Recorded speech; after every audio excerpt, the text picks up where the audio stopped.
la llenan.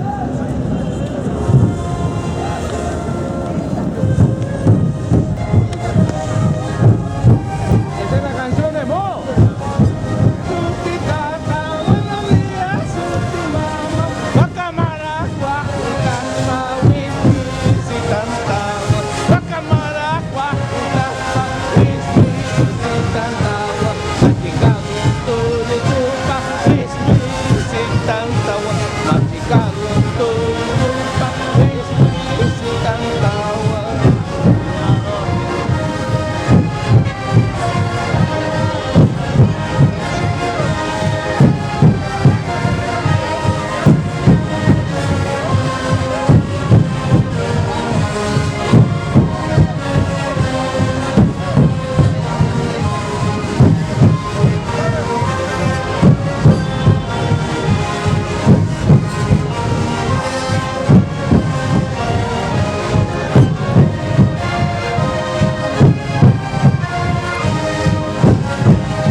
Tú sabes que esta es una canción que solo se canta en mi pueblo.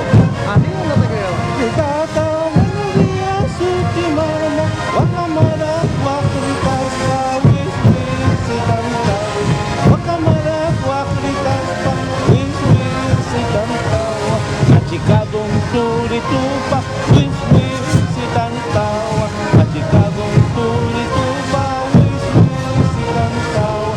No solamente en mi pueblo, esta es una canción compuesta por los campesinos para mi familia. Parecía bastante, pero acá se hace poco, ¿no?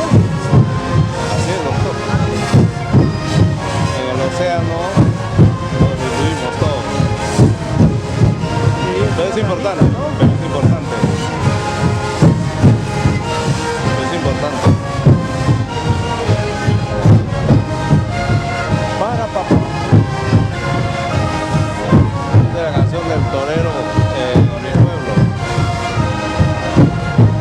Mi familia Machicao propuso la fiesta de los toros. ¿no? De Mo. Y como origen ni siquiera tiene sus raíces musicales en Puno, sino en Apurímac.